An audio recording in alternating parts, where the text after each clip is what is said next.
Hello, everyone. Good afternoon. Welcome to Young Traders. चला बघूयात आपण 11 एप्रिलचं काय ट्रेडिंग ऑप्शन ट्रेडिंग आहे असं. ओके. आता आय थिंक काल सुट्टी होती. परवा संध्याकाळी जो व्हिडिओ होता त्याच्यात म्हणालेलो आपण की ऍज लॉंग एज ट्रम्प काही वेगळं करत नाही, मार्केट आहे तिथे ओपन आहे. ट्रम्पने काही वेगळ्या गोष्टी केल्या कारण तो शेवटी ट्रम्प आहे. ह्यावेळी चांगल्या गोष्टी केल्या आपण. ट्रम्पने सगळ्या जगावर, चायना सोडून सगळ्या जगावर टॅरिफची लावलेली ती पॉज केली आणि एक 10% बेस रेट लावला. थोडक्यात काय, इंडियाला 26%चा रेट, इंडियाचा 10% झाला. त्याच्यामुळे मार्केट वरती ओपन होते. हे ते म्हणजे तुला बऱ्यापैकी. असं म्हणायचं मी की जो 10%चा रेट आहे तो ना की फक्त इंडियावर सगळ्या कंट्रीजवर एक्सेप्ट चायना आहे हा, बेस रेट. सगळ्या कंट्रीजवर एक्सेप्ट चायना आणि बाकी. जर का कुठच्या कंट्रीने युएस वरती अजून टॅरिफ लावले तर त्यांचा पण तो रेट चालेल. त्यांना आधी सारखा ओके. रेट मिळेल. आत्ता तरी सगळ्या कंट्री एक्सेप्ट चायना. चायनावरती अजूनही हम्म. काहीतरी 150%, 145%चा रेट आहे. बरोबर. इंटरेस्टिंग न्यूज तशी आजची, ह्याचे इफेक्ट केवढे प्रोफाउंड होतात. ऍपलने आय थिंक 50 टन की 500 टन ऍपल आयफोन चायनातनं इंडियात एअरलिफ्ट केले आणि इंडियातनं विकायला सुरू केलं. ओके. एवढे मॅन्युफॅक्चरिंग खरं चायनामध्ये या टॅरिफ्सने. हम्म. किंवा आता असा विचार करू शकतो आपण की साधारण आयफोनची किंमत, बेस किंमत 60-70 हजार रुपये असते टॉप मॉडेलची. इंडियात आपण तो घेतो लाखभर रुपयाला, कारण ते टॅक्सेस लागतात, आपल्याला टॅरिफ लागतात. पण आता तो चायनीज माणूस घ्यायला आला तर तो फोन त्याला 2 लाखाला पडेल. सो कंपनीला परवडतात, लोक घेणार नाही थोडक्यात 2 लाखाचा फोन. सो हम्म. कंपनीजना परवडत आहे की प्रोडक्शन इंडियात शिफ्ट करणं किंवा व्हिएतनाम किंवा इंडोनेशियात शिफ्ट करणं आणि तिथनं मग परत अमेरिकेला एक्सपोर्ट सुरू करणं. पण ह्याचे रिझल्ट आहे की मार्केट वरती ओपन झालं आणि ते अजून वरती गेलं. वरती जाण्याचं रिझन असं की ह्या सगळ्या गोष्टी परवाच झाल्या. परवाच्या म्हणजे 2 दिवस आधीच्या अमेरिकन ट्रेडिंग सेशन मध्ये ह्या गोष्टी चालू. पण आपल्याला सुट्टी होती. गिफ्ट निफ्टी, बेसिकली सिंगापूरचं निफ्टी, सिंगापूरचं इंडियन निफ्टी असं समजा. ते त्या दिवशी आय थिंक 3-4% वरती गेलं. ते परत थोडंसं खाली आलंय. अमेरिकन मार्केट्स पण वरती गेली, ती परत खाली आली. तुळ्यांचा तर इंडियन हम्म. मार्केटला मिळाला पाहिजे. पण आपलं बरोबर. मार्केट खाली येणार नाही, कारण बेसिकली इंडियाला फायदा आहे आपल्यासाठी इंडियाचा. फायदे. एक्झॅक्टली. सेकंड थिंग, आज जिथनं मार्केट ओपन झालं तिथे ट्रेडिंग काय करायचं होतं, खूप सोपं होतं. फक्त वाया बघायचा होता. सगळीकडे पुट शॉर्ट दिसले असते, ते बघून बाय करायचं होतं कॉल, किंवा पुटला शॉर्ट बरोबर. करायचं. दोन्ही चाललं असतं. रेंज काय होती, इथे 700 ते 850 दिसतं, पण ती खरी रेंज नाहीये. ओपन झाल्यानंतर लगेच जितकं ते बूम झालं त्याच्यानंतर ते 750च्या वरती स्टेबल झालं. माझा आजचा ट्रेड 9:30 ला मी घेतलेला. तो बेसिकली 800चा कॉल. हा, एमएसीडी नंतर केला, त्याच्यानंतर तो ट्रेड कम्प्लीट झाला. खूप साधा सोपा ट्रेड होता आणि आत्ताच तरी मार्केट रेंज मध्ये आल्यानंतर रेंज कुठची आहे, 800 ते 850. तरी पण मी एकदा ओवाय दाखवतो.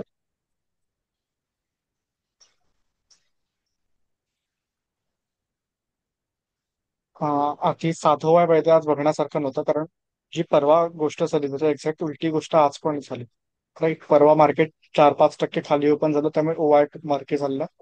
आज तेवढं वरती ओपन बरोबर. झालं म्हणून ओवाय मार्के होतं. पण चेंज चांगला ओके. होता. चेंज बघण्यालायक होता. आत्ता आपण हम्म. चेंजला काय करतो, 800ला काय होईल कोणाला माहिती नाही. 850ला हम्म. 900 हा स्ट्रॉंग रेजिस्टन्स आहे. स्ट्रॉंग नाही येतो बट रेजिस्टन्स आहे एका प्रकारचा. आणि 800 कम्पेरेटिव्ह स्ट्रॉंग सपोर्ट आहे. सपोर्ट आहे. परफेक्ट. पण लास्ट फ्रायडेचं ज्यांना मार्केट आठवत असेल, लास्ट फ्रायडेचे जे लोज होते, एक्झॅक्टली हे मार्केटने रेजिस्टन्स घेतलाय ऑब्व्हियसली. रिझन काय, हा जो फॉल होता हा फक्त एका गोष्टीमुळे होता. इंडियन मार्केटचं काय वेगळं झालं नाही, कुठच्या बाकी न्यूज आल्या नाहीयेत, बाकी काही झालं नाही. एक्स्ट्रा रिझल्ट एक दोन लागलेत पण ते एवढे मेजर नाही. तो फॉल का होता, ट्रम्पने काय काय डिक्लेअर केलं त्याच्यामुळे. ते आता ट्रम्पने स्वतः निस्तारलं. सो मार्केट जिथे आहे तिथे कंटिन्यू होणं एक्सपेक्ट आपण करू शकतो. बेसिकली काय, आणि थोड्या फायद्यात ऍक्च्युली.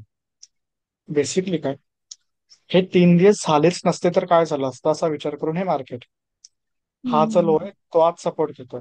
त्याच्या आधी पण काही दिवस मार्केट पडतच होते. सो सेम गोष्ट पुढे कंटिन्यू होते आता. सो बरोबर. मार्केट पडेल का, 800 पर्यंत खाली जाऊ शकतो. तिथे सपोर्ट घेईल. 800चा सपोर्ट समजा ब्रेक झाला, नेक्स्ट सपोर्ट 700 ला जिथे आजचं ओपनिंग होतं ते, बेसिकली आजचे लोज आणि आजचं ओपनिंग.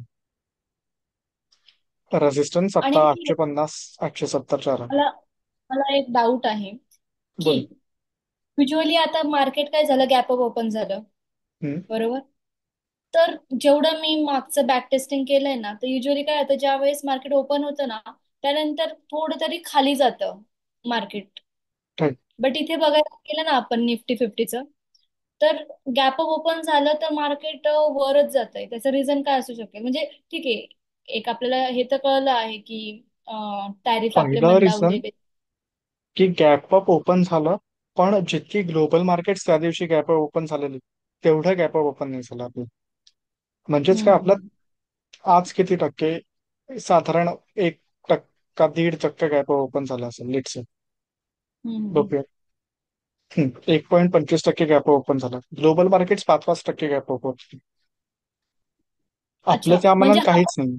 सो हा पण हे. एक ब्रेकफास्ट ट्रेडला एक चांगला ट्रिक आहे बेसिकली, की हम्म. समजा ग्लोबल मार्केट असं काहीतरी सिच्युएशन झाली, तर ग्लोबल मार्केट जर समजा जास्त ओपन झाली आणि इंडियन कम्पॅरेटिव्ह कमी ओपन झाली, करेक्ट. तर तर आपण नॉट कॉल नॉट वगैरे घेऊ शकतो. 100%. हा, बट चान्सेस तर आहे की सँडविच ट्रेडिंगचे और ब्रेकफास्ट ट्रेडिंगचे की ते वर जाईल. पण आता ह्याच्यात मजा अशी आहे की जर कोणी सँडविच ट्रेड ब्रेकफास्ट ट्रेड घेतला असता, बाय द सँडविच ट्रेड हा आमचा इनसाइड जोक आहे, कोणी ब्रेकफास्ट ट्रेड घेतला असता तर त्याला ही प्राइस मिळाली असती. तेव्हा हम्म. जे प्रीमियम्स होते ते खूप हाय होते. बेसिकली 800चा कॉल घेतला असता असं पण म्हणू. इथे ऍड करतो 800चा कॉल. हम्म. त्यांनी हा घेतला असता राईट. पण एवढं फारसं कोणाकडे एवढं प्रीमियम नसेल तर 850 पण मी आता तेच प्रेफर करते की जास्त. राईट, अगदी 800-850. पण एक्झॅक्टली. सुरुवातीला दिसतात की प्रीमियम आधी क्रॅश झालं. दिसतं की भलेही मार्केट वरती हम्म. गेलं पण प्रीमियम त्याच रेंजमध्ये होतं. त्याचं रिझन ओके. असं आहे की पहिल्यांदा इंडिया विक्स होता ना, तो खाली गेला खूप जास्त. दिसतंय 9:15च्या कॅन्डलचा इंडिया विक्स किती खाली गेला. हम्म. 6% इंडिया विक्स क्रॅश झाला. व्होलॅटिलिटी बरोबर. वरती प्राइस डिसाइड होतं थोडीफार. सो प्राइस कमी झाली. सो हम्म. शॉर्टर असेल, कोणी पुट शॉर्ट केला असेल तर फायदा झाला असता. पण कॉल बायरला तेवढा फायदा नाही झाला पहिल्या 5 मिनिटात, कारण व्होलॅटिलिटी कमी होत होती.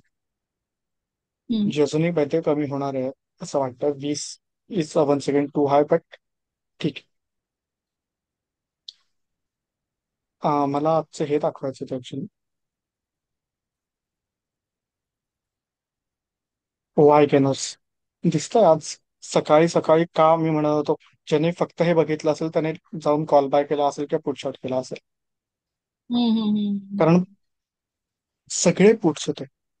कॉल जो फर्स्ट आलाय तो 850चा आहे, जिथे 12 लाख लोक आले आहेत. पण आठशे ओके. पन्नास कोटच्या इथे पण साधारण तेवढीच दिसते. बरोबर. सो मार्केट कुठे थांबणार आहे, 850 कोटच्या इथे. हे फर्स्ट इंडिकेशन. हम्म. कारण तिथे लोकांचं डिसाईड नाही झालं. पण त्याच्या ओके. खाली 800चा कॉल कुठेच दिसत नाही. पण हम्म. कोट्स दिसतात. बरोबर. दिसते अगदी सगळीकडे कोट्स आहेत. हम्म. इव्हन सेन्सेक्सला, म्हणजे जे सेन्सेक्स होतं ते साधारण निफ्टीचं होतं, थोडासा व्हेरियन्स असते. आणि ओआय ओके. लुजर्स बघितले तर सगळे कॉल्स दिसतात. ओआय म्हणजे लुजर्स बेसिकली सगळे कॉल्स. त्यांचे पैसे लूज केले, गमावले, आणि जे पुट शॉर्ट होते हा, त्यांनी कमावले. पोझिशन एंड केले बेसिकली ह्या लोकांनी. हो. ओके. सिमिलरली टॉप ट्रेडर मध्ये पण आय थिंक 800ला कॉल पुट आहेत. पण आता टॉप ट्रेडेड मध्ये हा ओआयचा डाटा नाही, हा लोकांनी काय केलं, लाईक बाय जरी केलं असेल तरी पण ते इथे रिफ्लेक्ट होतं. ओआयला पण होतं, पण हा आपण शॉर्टिंगचा डाटा कन्सिडर नाही करत. सो जितके जास्त ते कॉल बाय आहेत म्हणजे लोकांना वाटते मार्केट 800च्या वरती राहील. पाहिजे ते लोकांना त्यांनी झटका ऑलरेडी दिला, 800च्या खाली गेलोय मार्केट. हम्म. दिसतं. सो इथे एक गोष्टी आपण रिट्रेस करू शकतो. ते मे बी इथे बेटर दिसेल. समजा मार्केटला अजून वरती जायचं असेल, याची पॉसिबिलिटी आहे पण जास्त नाही, तर त्याची रिट्रेसमेंट लेवल आता तरी 770 आहे, 22,770. सो हम्म. मार्केटला वरती यायचं असेल तर एकतर इथनं जाईल, किंवा इथे 38% आणि 68%च्या मध्ये एक 50% असते, तिथनं जाईल. हम्म. हे दोनच ऑप्शन आहेत. आणि खाली गेलं तर मी सांगितलं सपोर्ट रेजिस्टन्स काय आहे. Okay okay. Perfect. Once again, साधारण 700 ते 850 मध्ये 850 एक स्ट्रॉंग रेजिस्टन्स आहे आत्ता तरी. ओवाय नुसार 800 हा स्ट्रॉंग सपोर्ट पण आहे, पण आता तो ब्रेक झाला, आय थिंक त्याच्या वरती लगेच तो जाईल, जातच. Okay okay.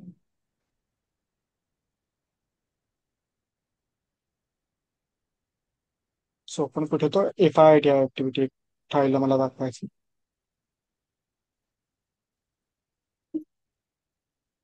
दिसतंय की 8 एप्रिलला बेसिकली जेव्हा मार्केट प्रॉपर आपलं क्रॅश होत होता, हम्म. 7 ला नीट क्रॅश झाला. हम्म. मी डे ला जातो, बेटर दिसेल.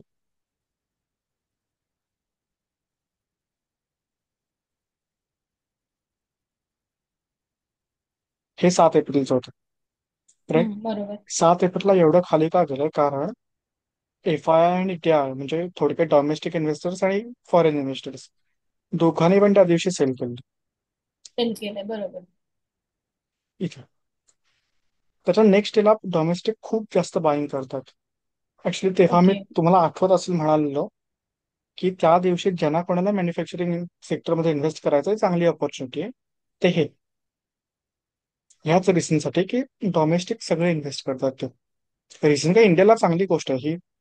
जनरल पब्लिकला लगेच समजलं नाही तरी पण जे त्याच्यात काम, त्यांचा जॉबच तो आहे, त्यांना ते समजतं.